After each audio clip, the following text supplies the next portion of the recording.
সুপ্রিয় শিক্ষার্থীরা, আজকে আমরা সরল ছন্দিত স্পন্দন গতিতে সময় কিভাবে নির্ণয় করতে হয় সেটা দেখব। নির্দিষ্ট পরিমাণে সরণ দেওয়া থাকবে, এই সরণের জন্য সময় কিভাবে নির্ণয় করব। সরল ছন্দিত স্পন্দনের সময় নির্ণয়।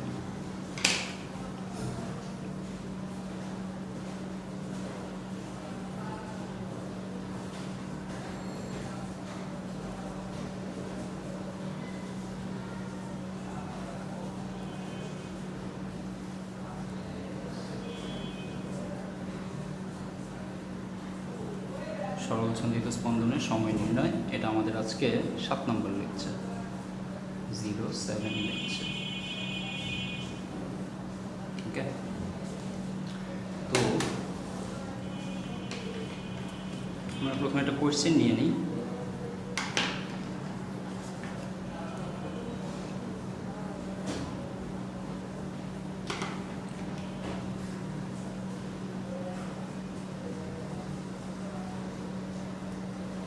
স্পন্দন গতি বিশিষ্ট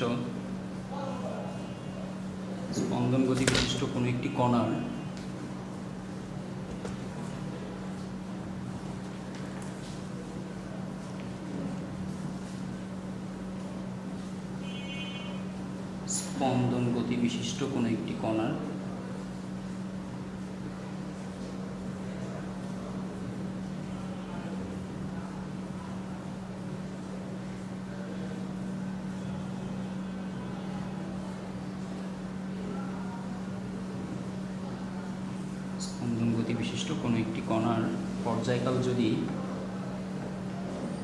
4 সেকেন্ড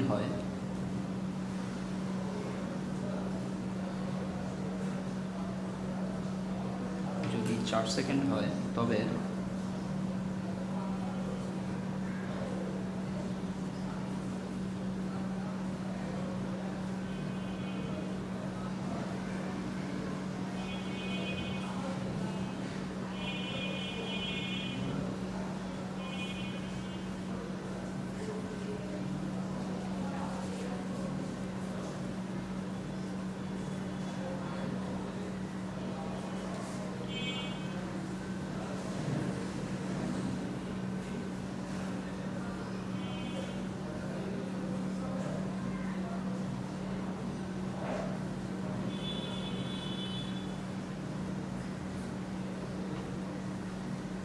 ওকে, এই হচ্ছে আমাদের কোশ্চেন। স্পন্দন গতি বিশিষ্ট কোনো একটি কণার পর্যায়কাল যদি 4 সেকেন্ড হয়, তবে কণাটি সাম্য অবস্থান হতে x=+a/2 তে যেতে কত সময় লাগবে। ব্যাপারটা আমরা একটু বুঝে নিই আগে। মনে করো আমাদের কাছে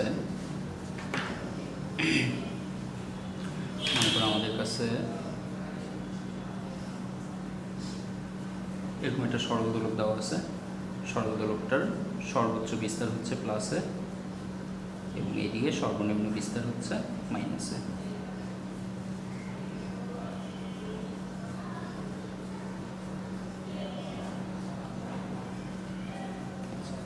তো আমাদের কণাটা এখান থেকে যাত্রা শুরু করে প্লাস এতে গিয়ে আবার এখানে এসে মাইনাস এতে গিয়ে আবার আগের জায়গায় ফেরত আসতে তার টোটাল যে সময়টা লেগেছে সেটা দেওয়া আছে, পর্যায়কাল দেওয়া আছে 4 সেকেন্ড। পর্যায়কাল কী জিনিস আমরা একটু ভালো করে বুঝে নিই। সে যেখান থেকে যাত্রা শুরু করেছিল, যে দিক থেকে যাত্রা শুরু করেছিল, দুইটা পয়েন্ট, যেখান থেকে এবং যে দিক থেকে, সে এই পয়েন্ট থেকে যাত্রা শুরু করেছে এবং এই দিকে সে যাত্রা শুরু করেছিল। এই দিকে এই পয়েন্ট থেকে এই দিকে, এই পয়েন্ট থেকে এই দিকেও যাওয়া যাবে, আবার এই পয়েন্ট থেকে এই দিকেও যাওয়া যাবে। তো এই পয়েন্ট থেকে সে এই দিকে গিয়ে প্রথমে প্লাসেতে এসেছে, দেন আবার সাম্য অবস্থানে এসেছে, কিন্তু এবার সাম্য অবস্থানে আসলেও ওই পয়েন্টে আবার ফেরত আসলেও, যে পয়েন্ট থেকে যাত্রা শুরু করেছে সেই পয়েন্টে আবার ফেরত আসলেও একই পয়েন্ট থেকে, একই ডিরেকশন থেকে তো আর আসেনি। এবার সে এসেছে ভিন্ন ডিরেকশন থেকে, এবার এসেছে এই ডিরেকশন থেকে। তো এই ডিরেকশন থেকে আসলে তো হবে না, তাকে এইখান থেকে আবার আগের মতো মাইনাস এতে গিয়ে, প্লাসের মতো আবার মাইনাস এতে গিয়ে সে যখন আবার আগের জায়গায় ফেরত আসবে, তখন এই পয়েন্টে এবার সে ফেরত এলো এবং এই পয়েন্টে একই ডিরেকশন থেকে ফেরত এলো না। এই যে পয়েন্টের ডিরেকশনটা কোনটা, এটাই তো, এই ডিরেকশন সেম না। এই পয়েন্টে আসার সময় এইখান থেকে সে যখন এখানে এসেছে তখন এইভাবেই তো এসেছে, ডিরেকশনটা তো এটাই ছিল। আর এখান থেকে যখন যাত্রা শুরু করেছে তখনও তো এই ডিরেকশনই ছিল। তার মানে যে পয়েন্ট থেকে সে যাত্রা শুরু করেছে সেই পয়েন্টে আবার ফেরত আসতে হবে এবং ডিরেকশন একই থাকতে হবে। পর্যায়কালের জন্য আমাদের দুইটা পয়েন্ট খুব ইম্পর্ট্যান্ট। একটা হচ্ছে একই বিন্দুতে ফেরত আসতে হবে। প্রথম পয়েন্টটা হচ্ছে একই বিন্দুতে তাকে ফেরত আসতে হবে, এবং দ্বিতীয় পয়েন্টটা হচ্ছে একই দিক থেকে তাকে ফেরত আসতে হবে। দ্বিতীয় পয়েন্টটা হচ্ছে একই দিক থেকে ফেরত আসতে হবে।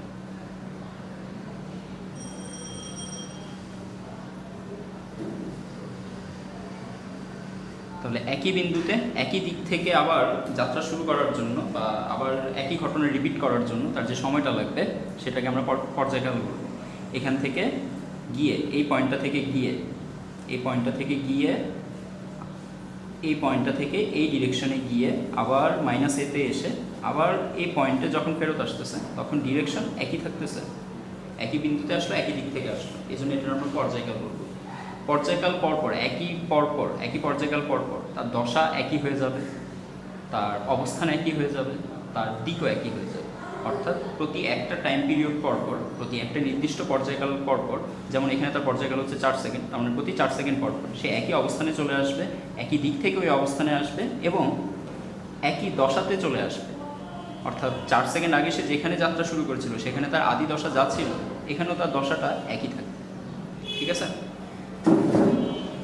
তো এবার আমরা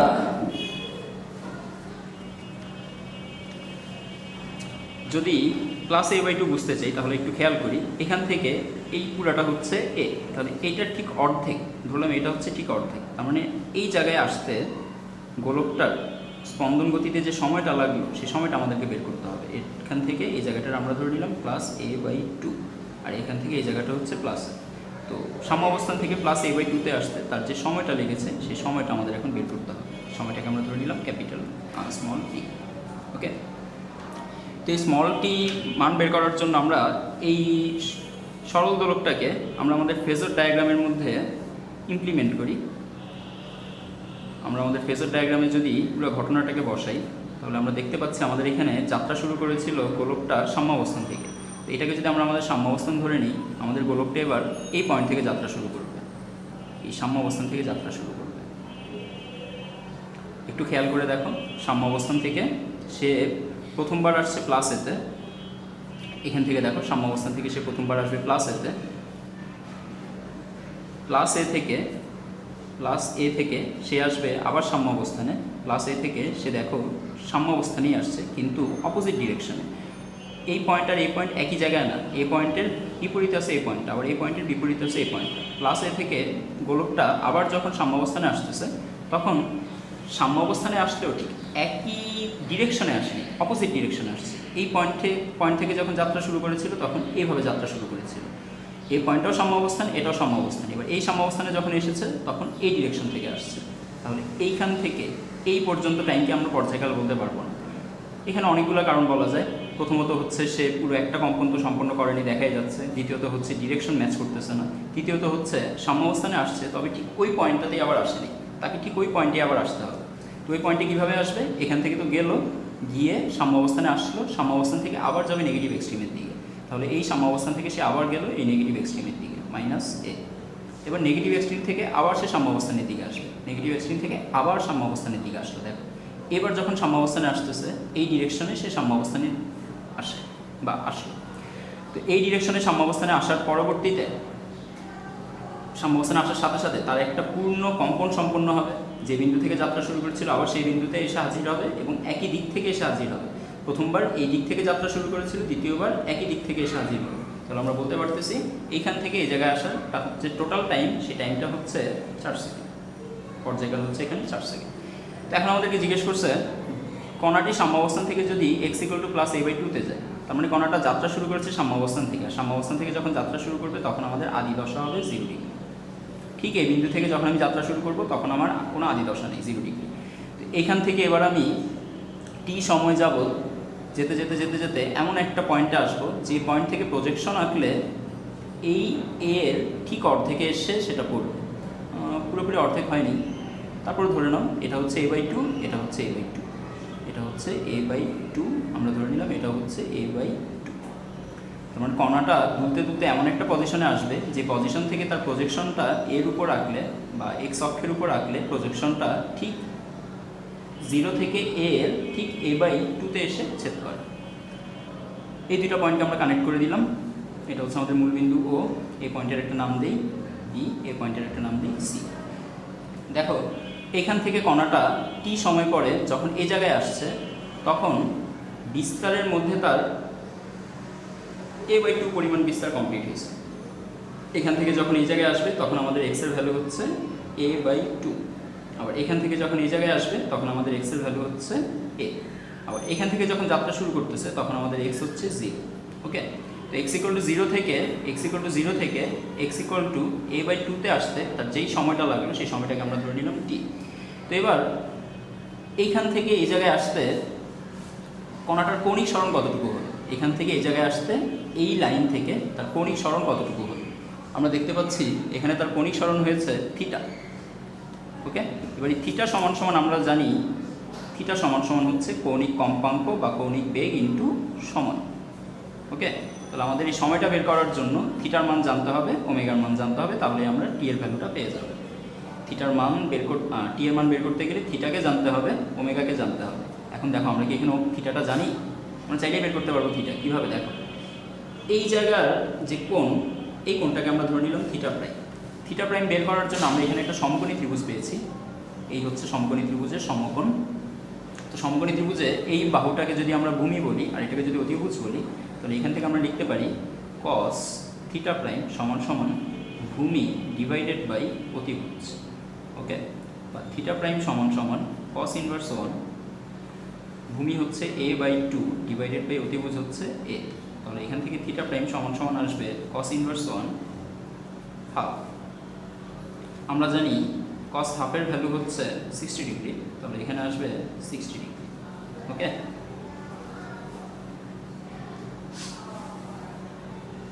তো আমরা যদি বলি যে এই থিটা প্রাইমের ভ্যালু 60 ডিগ্রি, তাহলে এই থিটার ভ্যালুটা কত হবে বলো তো? এখানে একটু ভালো করে লক্ষ্য করো, এই থিটার সাথে থিটা প্রাইম অ্যাড করলে আমরা ঠিক 90 ডিগ্রি পেয়ে যাব।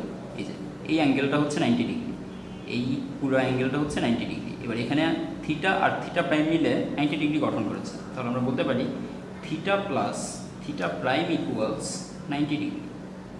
তাহলে এখান থেকে বলতে পারি থিটা সমান সমান হবে 90 ডিগ্রি মাইনাস থিটা প্রাইম সমান সমান 90 ডিগ্রি মাইনাস 60 ডিগ্রি সমান সমান থিটার ভ্যালু আসছে 30 ডিগ্রি। তাহলে আমি বলতে পারি আমার থিটা হচ্ছে 30 ডিগ্রিকে যদি পাইয়ের টার্মসে লিখি তাহলে পাইয়ের টার্মস অনুযায়ী আসবে π/6। তাহলে আমরা এতক্ষণে জেনে গেলাম আমাদের থিটার ভ্যালু হচ্ছে π/6, থিটার ভ্যালু হচ্ছে π/6 সমান সমান ওমেগা। ওমেগার জন্য আমরা একটা সূত্র জানি, ওমেগা সমান সমান 2π/t। থার্ড চ্যাপ্টারে আমরা একটা সূত্র করেছিলাম, ওমেগা সমান 2π/t। একটু স্মরণ করার চেষ্টা করো কীভাবে আসছে আরেকবার বলে দিই, এই সূত্রটা কীভাবে আসছে আরেকবার বলে দিই, ব্যাখ্যা করে দিই। মনে করো একটা কণা এখান থেকে যাত্রা শুরু করেছে, এখান থেকে যাত্রা শুরু করে আবার যদি এই বিন্দুতে ফেরত আসে, আবার দেখো এখান থেকে যাত্রা শুরু করে আবার যদি এই বিন্দুতে ফেরত আসে, তাহলে কণাটার কৌণিক সরণ থিটা সমান সমান হচ্ছে 2π। আর এখান থেকে যাত্রা শুরু করে আবার এই জায়গায় আসতে তার যে সময় লাগবে সেই সময়টাকে বলতে পারি পর্যায়কাল t। অর্থাৎ এখান থেকে এই জায়গায় আসতে তার যে টোটাল সময়টা প্রয়োজন সেই সময়টা হচ্ছে t। তাহলে আমরা সরণকে যদি সময় দিয়ে ভাগ দিই তাহলে তো কৌণিক বেগ আসবে। কৌণিক বেগ সমান সমান কৌণিক সরণ ডিভাইডেড বাই সময়। কৌণিক সরণকে সময় দিয়ে ভাগ দিয়ে আমরা পেলাম ওমেগা সমান 2π ডিভাইডেড বাই t। তো এখান থেকে ওমেগার জন্য 2π/t ইন্টু স্মল t। এখান থেকে টিকে এখানে নিয়ে আসা যায়, তাহলে π/t ডিভাইডেড বাই 6 ইন্টু 2π সমান সমান স্মল t। π ক্যান্সেল, টি এর ভ্যালু হচ্ছে 4 সেকেন্ড, তাহলে 4 divided by 12 equal to small t, বা স্মল t সমান সমান এখানে আসবে 0.333 সেকেন্ড। ওকে, তাহলে আমরা জেনে গেলাম আমাদের কণাটা এখান থেকে যাত্রা শুরু করে a/2 আসতে কতটুকু সময় লাগবে, 0.33 সেকেন্ড। এবার তোমাদেরকে এখানে একটা জিনিস একটু বলার প্রয়োজন, সেটা হচ্ছে এটা হচ্ছে আমাদের পেজ নাম্বার 1, এটা হচ্ছে পেজ নাম্বার 1, এটা হচ্ছে আমাদের পেজ নাম্বার 2। এই পেজটা পুরোটা ইউজ করবো না, অল্প ইউজ করবো, দাগ পড়ে গেছে। এখানে শুধু লক্ষ্য করো এখান থেকে এই জায়গায় আসতে আমরা জানি যে আমাদের মোট সময় লেগেছিল 1 সেকেন্ড। ঠিক আছে, মোট সময় লেগেছিল 1 সেকেন্ড। আমরা জিনিসটাকে সিলিং আঁকলাম, সিলিং থেকে সরল দোলক পজিটিভ এক্সট্রিম, এখানে আসবে নেগেটিভ এক্সট্রিম, কানেক্ট করে ফেললাম দুইটা এক্সট্রিমকে, পজিটিভ এক্সট্রিম নেগেটিভ এক্সট্রিম। এটাকে একটা লাইনের সাহায্যে নিচে যদি এখন আমরা দেখানোর চেষ্টা করি, তাহলে এই হচ্ছে আমার সাম্য অবস্থান। সাম্য অবস্থানের সাম্য অবস্থানে সরণ হচ্ছে 0, এক্সের ভ্যালু হচ্ছে 0, এক্স হচ্ছে সরণ। তাহলে এখান থেকে এবার আমরা কতটুকু এসেছি? a/2 এসেছি, তাহলে ঠিক অর্ধেক এসেছি, a/2। খেয়াল করো, এখান থেকে এই জায়গায় আসতে তোমার সময় লাগতেছে 1 সেকেন্ড, এখান থেকে এই জায়গায় আসতে 1 সেকেন্ড, দেন আরও 1 সেকেন্ড, 3 সেকেন্ড, 4 সেকেন্ড, এই হচ্ছে তোমার পর্যায়কাল 4 সেকেন্ড। এখান থেকে গেলাম 1 সেকেন্ড, আসলাম 1 সেকেন্ড, 2 সেকেন্ড, এখানে গেলাম 1 সেকেন্ড, 3 সেকেন্ড, এখান থেকে আবার রিটার্ন করলাম 1 সেকেন্ড, 4 সেকেন্ড, টোটাল পর্যায়কাল 4 সেকেন্ড। তো এখান থেকে এখানে আসতে যদি আমার 1 সেকেন্ড লাগে, ঠিক অর্ধেক আসতে 0.5 সেকেন্ড লাগার কথা ছিল না? বাকি অর্ধেক যাইতো 0.5 সেকেন্ড লাগার কথা ছিল। এখান থেকে এখানে আসতে 0.5 সেকেন্ড, দেন এখান থেকে এখানে আসতে আরও 0.5 সেকেন্ড, দুইটা মিলে 1 সেকেন্ড হইতো। এভাবে হওয়ার কথা ছিল না, কিন্তু এভাবে হয় নাই কেন? এই ব্যাপারটা আমাদের একটু বুঝতে হবে। আমরা দেখতে পাচ্ছি এখান থেকে এখানে আসতে সময় লাগছে 0.333 সেকেন্ড। তাহলে এখান থেকে এখানে আসতে কত সময় লাগবে? আমরা যদি বের করতে চাই, নর্মালি বের করতে পারি এভাবে, এখান থেকে এখানে আসতে 1 সেকেন্ড, আর এখান থেকে এখানে আসতে 0.33, তাহলে এখান থেকে এখানে যেতে সময় লাগবে, আমরা এইভাবে বলতে পারি x + a/2 হতে x = প্লাস এতে যেতে t প্রাইম সময় প্রয়োজন হলে। তো আমরা এখানে দেখতে পেলাম যে এইখান থেকে মানে হচ্ছে এই বিন্দু, এটাও সাম্য অবস্থা, এটাও সাম্য অবস্থা, এটা হচ্ছে পজিটিভ এক্সট্রিম, এটা হচ্ছে পজিটিভ এক্সট্রিম। তো এই সাম্য অবস্থান থেকে পজিটিভ এক্সট্রিমের দিকে যাওয়ার সময় মাঝামাঝি দূরত্ব আসতে, অর্থাৎ এখান থেকে এই পর্যন্ত হচ্ছে a, এর মাঝামাঝি মানে হচ্ছে a/2-তে আসতে, অর্থাৎ এখান থেকে এই পর্যন্ত আসতে এর সময় লেগেছিল 0.33 সেকেন্ড। তাহলে এইখান থেকে এই পর্যন্ত আসতে যদি 0.33 সেকেন্ড সময় লাগে, এখান থেকে এই পর্যন্ত আসতে কত সেকেন্ড সময় লাগবে? অর্থাৎ এই পয়েন্ট হচ্ছে আমাদের a/2 থেকে এতে যেতে কত সময় লাগবে? তো x = +a/2 হতে x = এতে যেতে t প্রাইম সময়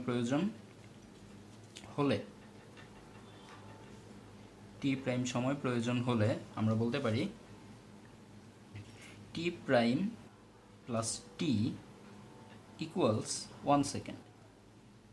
ওকে, এইখান থেকে এই পর্যন্ত t, এখান থেকে এই পর্যন্ত t প্রাইম, তো এই পুরাটা যোগ করলে আমরা পাবো 1 সেকেন্ড। তাহলে এখান থেকে আমরা বলতে পারি t prime is equals 1 second minus t, তার মানে 1 সেকেন্ড মাইনাস 0.0333 সেকেন্ড। এই জিরোটা হবে না, আমরা এখানে পয়েন্ট দিয়ে দিলাম, এখানে আরেকটা জিরো বসাই দিলাম, দশমিকের আগে যতই জিরো দিই সমস্যা নেই। তাহলে 1 সেকেন্ড থেকে 0.33 সেকেন্ড যদি চলে যায়, আমাদের হাতে থাকবে 0.666 সেকেন্ড। তাহলে এখান থেকে আমরা দেখতে পেলাম যে সাম্য অবস্থান থেকে পজিটিভ এক্সট্রিমের দিকে যাওয়ার সময় প্রথম অর্ধেক যেতে যে পরিমাণে সময় লাগলো, পরের অর্ধেক যেতে তার দ্বিগুণ সময় লাগলো। কথাটা এখানে লিখে ফেলি, সাম্য অবস্থান থেকে a/2-তে যেতে যে সময়ের প্রয়োজন,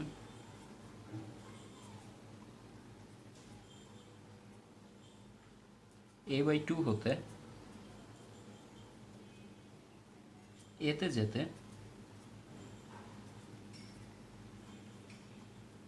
তার দ্বিগুণ সময় প্রয়োজন।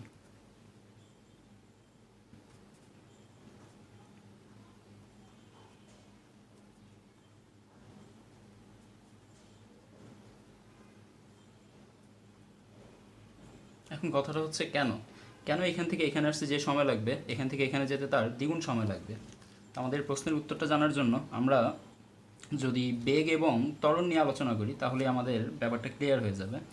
একটু খেয়াল করো, এখান থেকে যখন যাওয়া শুরু করবে, তখন যত উপরে উঠতে থাকবে, দেখো এখান থেকে সে যখন যাচ্ছে তখন উপরে উঠতেছে না আলটিমেটলি। এই যে এটা হচ্ছে সাম্য অবস্থানের পয়েন্টটা সবচেয়ে নিচে, এখান থেকে যত আস্তে আস্তে পজিটিভ এক্সট্রিমের দিকে যাচ্ছে তত সে আস্তে আস্তে উপরে উঠতেছে। তো চিন্তা করো, এখান থেকে সে যদি উপরের দিকে উঠতে থাকে, তার বেগটা আস্তে আস্তে কমতে থাকবে না?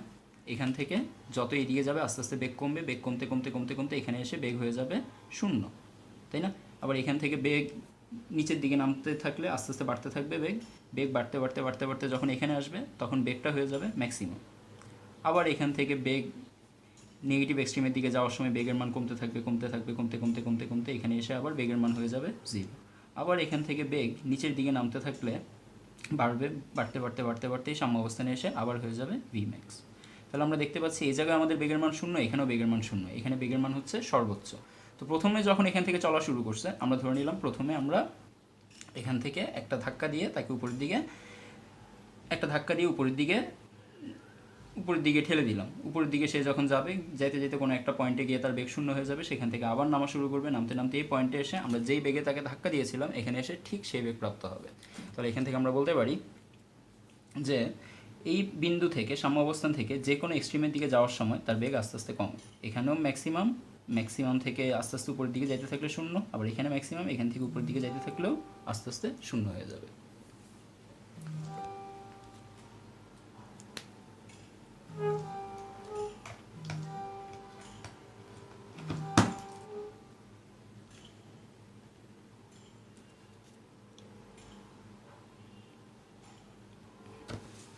ক্লিয়ার?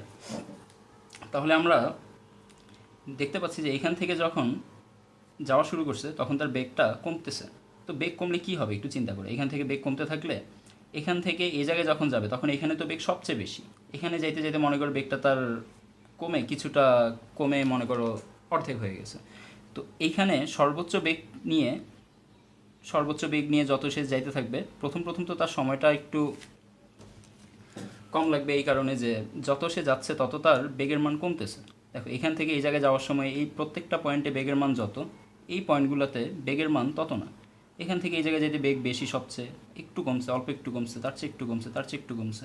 তো এই কারণে এই অর্ধেক অংশ সে বেশি বেগ নিয়ে চলার কারণে যত দ্রুত অতিক্রম করতে পারে, বাকি অর্ধেক অংশ বেগের মানটা কম থাকার কারণে অতিক্রম করতে তার একটু সময় বেশি লাগে। বুঝতে পারছি? ত্বরণের মান একই, তার ত্বরণের মান মনে করে এদিকে ত্বরণ কাজ করতেছে এ, অ্যাকচুয়ালি ত্বরণ এদিকে না, ত্বরণ কাজ করতেছে এইদিকে, বেগ যেদিকে ত্বরণও সেদিকে। এখন ত্বরণের মান এদিকে ঋণাত্মকভাবে কাজ করতেছে, সে যখন উপরে উঠতেছে তখন তার বেগের মান কমতেছে, এই জন্য আমরা বলবো ত্বরণের মানটা এখানে ঋণাত্মক।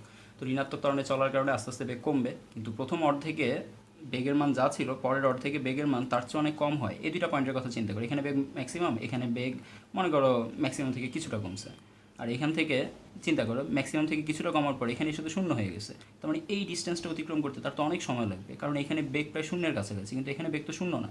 এই জায়গা থেকে এই জায়গায় আসার সময় বেগ সবচেয়ে বেশি। আমরা এখানে একটু বড় চিত্র এঁকে দেখি, এই পয়েন্ট থেকে এই পয়েন্টে আসার সময় এখানে বেগ সবচেয়ে বেশি, এখানে আসার সময় তো বেগ একদম 0 হয়ে যায়নি, কিন্তু এখানে এসে বেগটা একদম 0 হয়ে গেছে। তো এইখান থেকে এই পর্যন্ত আসার সময় বেগের মান কিছুটা কম থেকে আস্তে আস্তে যখন 0 হচ্ছে তখন এই দূরত্বটা অতিক্রম করতে তার অনেক সময় লেগে যাচ্ছে, এই জন্য এখানে সময়টা হচ্ছে 0.66 সেকেন্ড। আর এইখান থেকে এই পর্যন্ত এখানে যেহেতু বেগ ম্যাক্সিমাম থেকে অল্প একটু কমলো, খুব বেশি কমে নেই এই অর্ধেকের মধ্যে। বেগের মান খুব বেশি না কমার কারণে এই দূরত্বটা সে খুব দ্রুত অতিক্রম করে ফেলছে, মানে প্রথম অর্ধেক খুব দ্রুত অতিক্রম করতেছে, পরের অর্ধেক বেগের মান খুব বেশি না থাকায় অতিক্রম করতে একটু বেশি টাইম লাগতেছে। তো প্রথম অর্ধেক অতিক্রম করতে তার সময় লাগলো এখানে 0.33 সেকেন্ড, বাকি অর্ধেক অতিক্রম করতে 0.66 সেকেন্ড। এখন চাইলে এই জিনিসটা আমরা আবার ম্যাথের মাধ্যমে দেখতে পারি, যে কীভাবে এখানে 0.66 সেকেন্ড সময় লাগলো। আমরা আবার একটা ডায়াগ্রাম এঁকে নিলাম, ফেজর ডায়াগ্রামের সাম্য অবস্থান থেকে মনে করো টি পরিমাণ সময়ে সে এর ঠিক অর্ধেকে আসছে, মনে করো এই জায়গায় আসছে, টি এর ঠিক অর্ধেকে। সাম্য অবস্থান থেকে এর ঠিক অর্ধেকে আসতে, অর্থাৎ এই a/2-তে আসতে, এইখান থেকে এই পর্যন্ত এই a/2-তে আসতে তার সময় লাগছে 0.33 সেকেন্ড। ওকে, তো এবার আমরা বের করতে চাচ্ছি বাকি অর্ধেক অংশ আসতে তার কত সময় লাগবে, অর্থাৎ এইখান থেকে এই পয়েন্ট থেকে a/2 থেকে a=a আসতে তার কত সময় লাগবে। একটু খেয়াল করো তো, a/2 থেকে সে যখন a আসবে তখন তার কৌণিক সরণ কত হবে। x0 থেকে a/2-তে আসতে তার কৌণিক সরণ কত ছিল, এখানে একটু দেখো। x0 থেকে a/2, এই পয়েন্টটার এই পয়েন্টটাকে আমরা a/2 বলতে পারি, এটাও a/2, এটাও a/2, তাহলে এটা হচ্ছে x0, এই পয়েন্টটাও 0। তো 0 থেকে a/2-তে যেতে বা 0 থেকে a/2-তে আসতে তার যে সময়টা লেগেছে সেই সময়টাকে আমরা ধরে নিয়েছিলাম টি। তাহলে এখানেও আমরা ধরে নিলাম এইখান থেকে এই পর্যন্ত আসতে তার যে সময়টা লাগবে সেই সময়টা হচ্ছে টি। আর টি সময় সে এখানে যেই দূরত্বটা অতিক্রম করেছে এটা আমরা একটু আগে পেয়েছিলাম থিটার মান π/6। এই যে এখান থেকে এই পর্যন্ত যতটুকু কৌণিক সরণ হয়েছে সেই কৌণিক সরণের মান হচ্ছে π/6, অর্থাৎ 30 ডিগ্রির মতো আমরা এখানে লিখে রাখলাম। খেয়াল করো এইখান থেকে এই পর্যন্ত আসতে টি সময় যদি 30 ডিগ্রি অতিক্রম করে তাহলে এইখান থেকে এই পর্যন্ত আসতে টি প্রাইম সময়ে সে কতটুকু অতিক্রম করবে? পুরোটা তো এক সমকোণ, তাহলে এতটুকু আর কত হবে? এতটুকু 60 ডিগ্রি। তাহলে আমরা বলতে পারি যে এখানে ওমেগা টি প্রাইম যেহেতু সমকোণিক বেগে চলতেছে বা কৌণিক কম্পাঙ্ক সমান, কৌণিক কম্পাঙ্কের মান ধীরে ধীরে বাড়তেছে কমতেছে এরকম না, কৌণিক কম্পাঙ্ক এখানে স্থির আছে, ওমেগা এখানে ফিক্সড আছে বা কনস্ট্যান্ট আছে, ওমেগা এখানে ফিক্সড বা কনস্ট্যান্ট। তো ওমেগা কনস্ট্যান্ট থাকার কারণে আমরা বলতে পারি এখান থেকে এই জায়গায় আসতে তার যে সময় লাগছে সেই সময়টা টি, এখান থেকে এই জায়গায় আসতে যে সময়টা লাগছে সেই সময়টা টি প্রাইম। তাহলে টি সময় এখানে কতটুকু কৌণিক দূরত্ব অতিক্রম করলো? ওমেগা টি, এটা হচ্ছে আমাদের থিটার মান। আর টি প্রাইম সময় কতটুকু কৌণিক দূরত্ব অতিক্রম করবে সেটা হবে থিটা প্রাইম সমান, এই যে এখানে যে কৌণিক দূরত্ব অতিক্রম করবে সেই কৌণিক দূরত্বকে আমরা ধরে নিলাম থিটা প্রাইম। তো থিটা প্রাইম সমান সমান হবে omega t prime, omega t prime. তো এখন আমরা দেখতে পাচ্ছি এখানে থিটা প্রাইমের ভ্যালুটা হচ্ছে 60 ডিগ্রি। এই বিন্দু থেকে এই বিন্দুতে আসলে সে x=a/2 থেকে x=a-তে আসলো। আমাদের জিজ্ঞেস করছে x=a/2 থেকে x=a-তে যেতে প্রয়োজনীয় সময়টা টি প্রাইম। তাহলে x=a থেকে a/2 থেকে x=a-তে প্রয়োজনীয় সময় যদি টি প্রাইম হয়, এই টি প্রাইমের জন্য আমরা লিখতে পারি theta prime equals omega t prime. Theta প্রাইমের ভ্যালু হচ্ছে 60 ডিগ্রি, 60 ডিগ্রিকে পাইয়ের টার্মসে লেখা যায় π/3 সমান সমান ওমেগাকে আমরা লিখতে পারি 2π divided by capital T into T prime. তাহলে এখান থেকে একবার আমরা টি প্রাইম সমান সমান বলতে পারি pi into T divided by 3 আর 2 মিলে 6π, পাই পাই কাটা। তাহলে এখান থেকে আমরা পেলাম টি প্রাইম সমান সমান 4 ডিভাইডেড বাই 6, 4 ডিভাইডেড বাই 6 আমরা একবারে পাবো 2/3, আর 2/3 মানে হচ্ছে 0.666 সেকেন্ড। তাহলে এখান থেকে আমরা বুঝতে পারলাম যে সরল ছন্দিত স্পন্দনরত কোনো একটা কণা সাম্য অবস্থান থেকে বিস্তারের অর্ধেক যেতে, এই যে 0 থেকে এই পর্যন্ত পুরো দূরত্বটাকে আমরা বিস্তার বলতে পারি। এই যে এখান থেকে এই পর্যন্ত বা এইখান থেকে এই পর্যন্ত এটা হচ্ছে সাম্য অবস্থান, সাম্য অবস্থান মিন পজিশন, মিন পজিশন থেকে এটা হচ্ছে পজিটিভ এক্সট্রিম। তো সাম্য অবস্থান থেকে পজিটিভ এক্সট্রিমের প্রথম অর্ধেক যেতে যে সময়টা আমাদের লাগতেছে বা বিস্তারের প্রথম অর্ধেক অংশ যেতে যে সময়টা লাগবে বিস্তারের বাকি অর্ধেক যেতে তার দ্বিগুণ সময় লাগবে। সেমভাবে আমরা এ সাইডের জন্য বলতে পারি। তো এইখানে আমরা যেই জিনিসটা দেখলাম সেটা হচ্ছে সরল ছন্দিত স্পন্দনরত কোনো একটা কণা কিভাবে সময় বের করতে হবে, কোনো একটা জায়গার নির্দিষ্ট জায়গায় সরণ দেওয়া থাকলে ওই সরণ থেকে কিভাবে সময় বের করতে হবে। তো চলো আমরা আরও কিছু ম্যাথ দেখি, আরেকটা ম্যাথ দেখি আমরা, তারপরে বাড়ির কাজ দিয়ে দিব আজকের জন্য। আমরা যদি এখন আরেকটা ম্যাথের দিকে তাকাই তাহলে দেখতে পাবো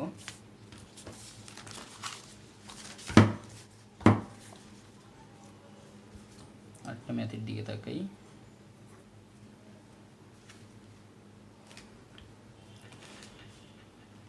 তো মনে করো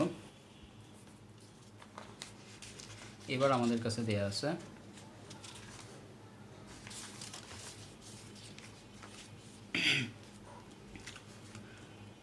সরল ছন্দিত স্পন্দনরত কোনো কণার বিস্তার, সরল ছন্দিত স্পন্দনরত কোনো কণার বিস্তার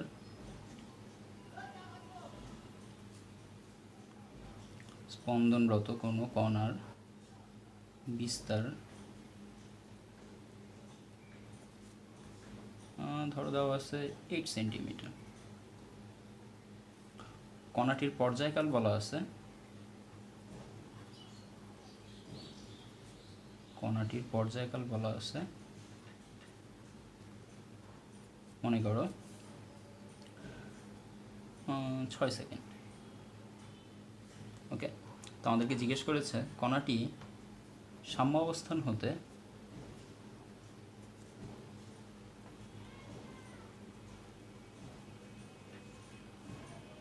কণাটি সাম্য অবস্থান হতে 2 সেন্টিমিটার যেতে কত সময় প্রয়োজন।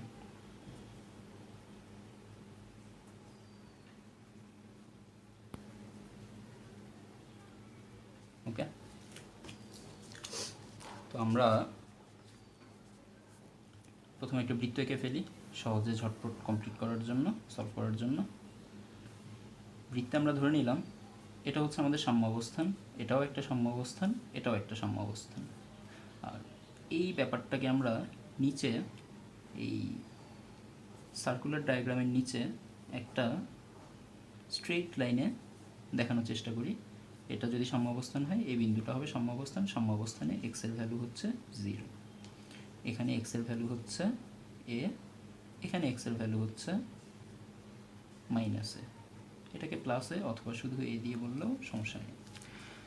এবার ধরে নিলাম এইখান থেকে এই পর্যন্ত হচ্ছে 10 সেন্টিমিটার, যেহেতু আমাদের বলেছে 8 সেন্টিমিটার। সরলছন্দিত স্পন্দনরত কোনো কণার বিস্তার 8 সেন্টিমিটার। তার মানে এই বিন্দু থেকে এ বিন্দু পর্যন্ত এটা হচ্ছে x=0 আর এটা হচ্ছে x=a।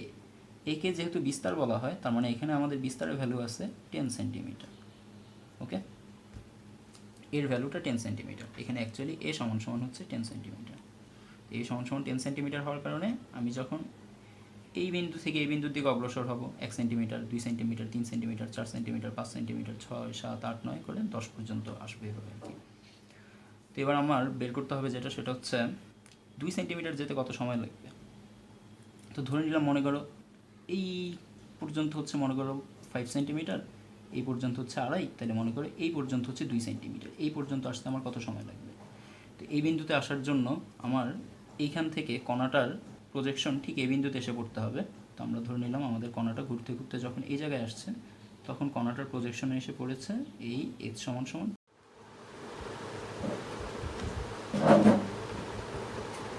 তো এই বিন্দু থেকে এই বিন্দু যদি 8 সেন্টিমিটার হয়, এখান থেকে এই পর্যন্ত 8 সেন্টিমিটার, কারণ দুইটা লাইনই বৃত্তের ব্যাসার্ধকে রিপ্রেজেন্ট করতেছে।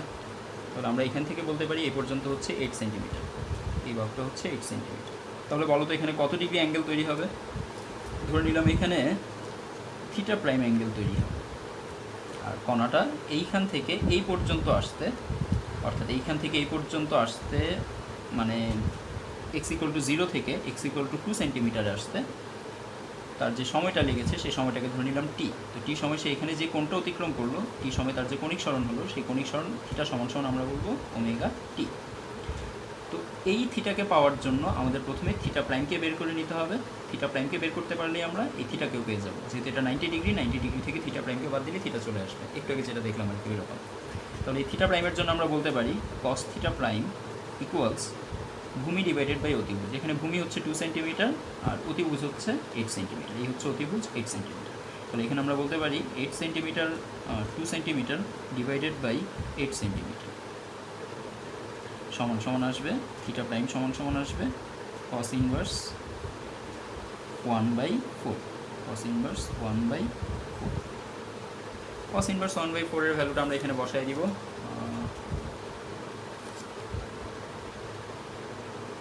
তাহলে থিটা প্রাইম যদি আমাদের কাছে চলে আসে, থিটা কিভাবে আসবে। সুতরাং আমরা আবার বলতে পারি theta plus theta prime equals, তাহলে থিটা প্লাস থিটা প্রাইম সমান সমান আসবে 90 ডিগ্রি। অতএব থিটা সমান সমান কত হবে। অতএব এখানে থিটা সমান সমান আসবে 90 ডিগ্রি মানে হচ্ছে π/2 মাইনাস থিটা প্রাইমের ভ্যালু আমরা এখান থেকে এনে বসিয়ে দিব। এরপর আবার আমরা কি জানি, এরপর আবার আমরা এখানে দেখতে পাচ্ছি থিটা সমান সমান ওমেগা টি। তাহলে থিটা সমান সমান আমরা লিখলাম ওমেগা টি। আবার ওমেগা সমান সমান আমাদের জানা আছে 2π ডিভাইডেড বাই টি। এখানে পর্যায়কালের ভ্যালু দেওয়া আছে 6 সেকেন্ড। তাহলে ক্যাপিটাল টি সমান সমান 6 সেকেন্ড, এটা আমরা জানি।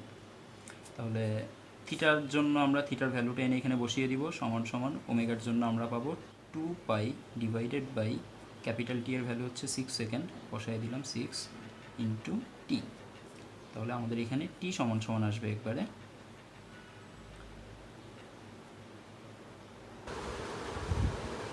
তো আমাদের এখানে থিটার ভ্যালু, থিটা প্রাইমের ভ্যালু এসেছে থিটা প্রাইম ইকুয়ালস 75.433।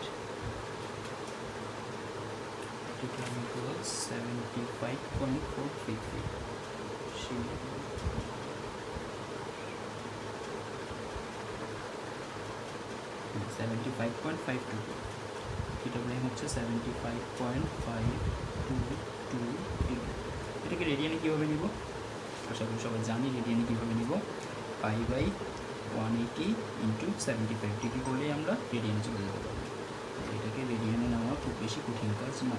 তাহলে pi by 2 minus pi by 180 into 75.52। Okay, এটা করলে আমরা থিটার মানটা জেনে যাবো। তাহলে এখানে আমরা যদি এখন থিটার মান বসায় দিতে চাই, একবার আমরা লিখতে পারি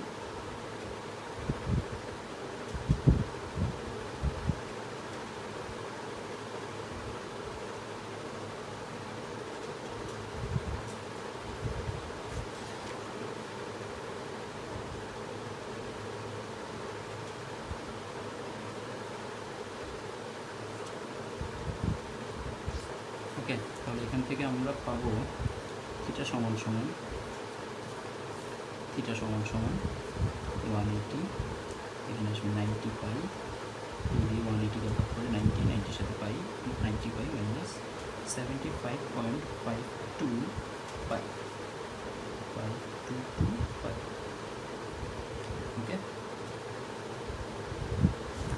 এখান থেকে আমরা পাচ্ছি থিটা সমান সমান 90 minus 75.90 minus 75.42 14.478 pi divided by 180।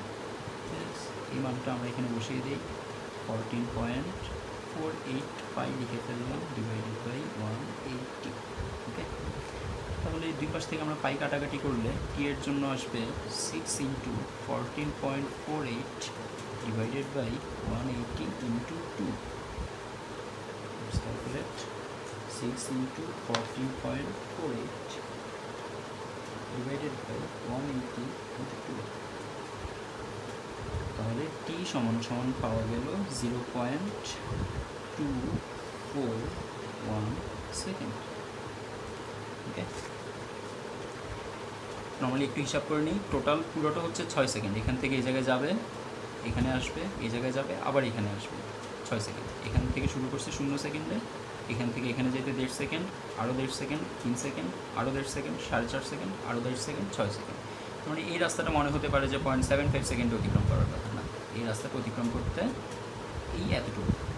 এতটুকু অতিক্রম করতে তার সময় লাগবে 0.75 সেকেন্ডেরও অনেক কম, এবং তার মধ্যে এটা অতিক্রম করতেছে 0.24 সেকেন্ড। মানে এরকম ব্যাপারটা, এতটুকু যদি 0.75 অতিক্রম করার কথা হয়, তাহলে এতটুকু অতিক্রম করতে তার প্রায় 34.5 সেকেন্ডের মতো,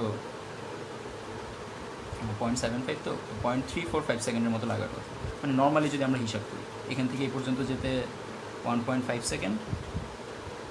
ওকে, তাহলে অর্ধেক যেতে 0.75 সেকেন্ড, তাহলে তার অর্ধেক যেতে 0.345 সেকেন্ড। ওকে, নর্মালি এটা আমাদের ক্যালকুলেশন আসার কথা ছিল মনে মনে, যদি আমরা লজিক্যালি যদি এভাবে চিন্তা করতে যেতাম। যদি এটা লজিক না, ওইভাবে চিন্তা করতে গেলে আমাদের মনে হইতো যে এখান থেকে এই পর্যন্ত আসতে 0.345 সেকেন্ড লাগবে, আসলে না, তার সময় লাগবে 0.241 সেকেন্ড। তার চেয়েও দ্রুত চলে আসবে, আমরা যে সময়টা গেস করতেছি তার চেয়েও দ্রুত চলে আসবে, কারণ প্রথম তার বেগটা অনেক বেশি, এই জন্য প্রথম দূরত্বগুলো সে খুব তাড়াতাড়ি অতিক্রম করবে। দেন ধীরে ধীরে দূরত্ব যত বাড়তে থাকবে তার সময়ও তত বেশি প্রয়োজন হতে থাকবে। মানে যত সময় যেতে থাকবে বা যত বেশি সামনে যাবে, তত তার বেগ কমতে কমতে সামনে দূরত্বটা অতিক্রম করতে বেশি সময় লাগবে। ওকে, ক্লিয়ার? তো এবার আমরা, এটা হচ্ছে আমাদের 2 নম্বর পেজ, এবার আমরা টি এর ভ্যালু জেনে গেছি। চাইলে আমরা এখান থেকে এই পর্যন্ত আসতে কত সময় লাগবে সেটাও বের করে নিতে পারি। আশা করি বুঝতে পারতেছো। তো আজকের মতো আমরা আমাদের লেকচারটা এখানেই কমপ্লিট করে কিছু হোমওয়ার্ক দিয়ে দিই তোমাদের জন্য। তোমরা এগুলো বাসায় প্র্যাকটিস করবা, প্র্যাকটিস করে আমাকে দেখাবা হোমওয়ার্ক। কী কী হোমওয়ার্ক আছে আজকের জন্য? আজকের হোমওয়ার্ক হচ্ছে, এভাবে হিসাব করি আমরা, x = 0 হতে x = a/3 এবং a/3 হতে a, দুটা টাইম বের করবা। x = 0 হতে x = a/3-তে যেতে t1, এবং x = a/3 হতে এবং a/3 হতে এতে যেতে, এটা হচ্ছে x = a/3 হতে x = এতে যেতে। এক্স ইকুয়াল a/3 হতে এক্স ইকুয়াল এতে যেতে আরেকটা সময় বের করবা, সেটা হচ্ছে t2, দুটো টাইম বের করবা। দেন তোমরা আবার করবা এক্স ইকুয়াল টু, এটা হচ্ছে টাইম যখন 0 তখন সেইখান থেকে যাত্রা শুরু করছে। এবার ম্যাথটা হচ্ছে টাইম যখন 4 সেকেন্ড, টাইম যখন 0 সেকেন্ড, তখন এক্স ইকুয়াল টু a/√2 ছিল। এবার কোশ্চেন হচ্ছে টাইম 0 সেকেন্ড হলে এক্স ইকুয়াল টু a/√2 থেকে এক্স ইকুয়াল টু এতে আসতে কত সময় প্রয়োজন?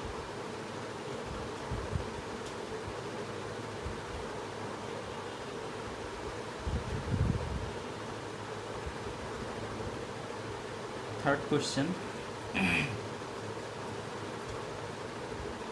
এক্স ইকুয়াল টু 0 হতে এক্স ইকুয়াল টু -a/√3 আসতে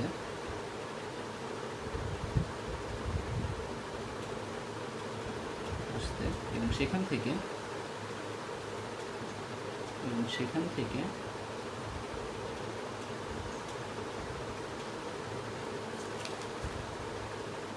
সাম্যাবস্থানে ফেরত আসতে, সেখান থেকে মানে এক্স ইকুয়াল টু -a/√3 থেকে, এবং সেখান থেকে এক্স ইকুয়াল টু এতে যেতে কত সময় প্রয়োজন? এতে যেতে কত সময় প্রয়োজন?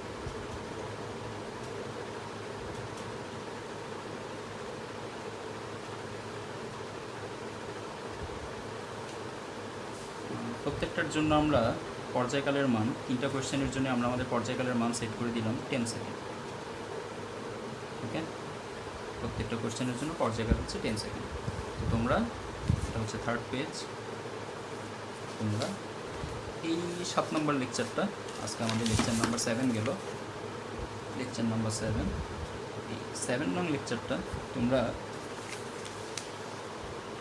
কমপ্লিট করে ফেলো। দেন আমরা লেকচার নং 8-এ সরলছন্দিত স্পন্দনের শক্তি নিয়ে আলোচনা করব। লেকচার নং 8-এ আমরা আলোচনা করব শক্তি নিয়ে। ওকে, আজকের ক্লাস এই পর্যন্তই। পেজ নাম্বার 3 একটা স্ক্রিনশট নিয়ে নাও, পেজ নাম্বার 2 একটা স্ক্রিনশট নিয়ে নাও,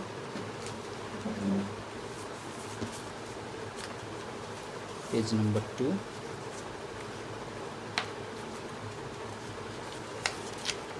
পেজ নাম্বার 3 এবং পেজ নাম্বার 1।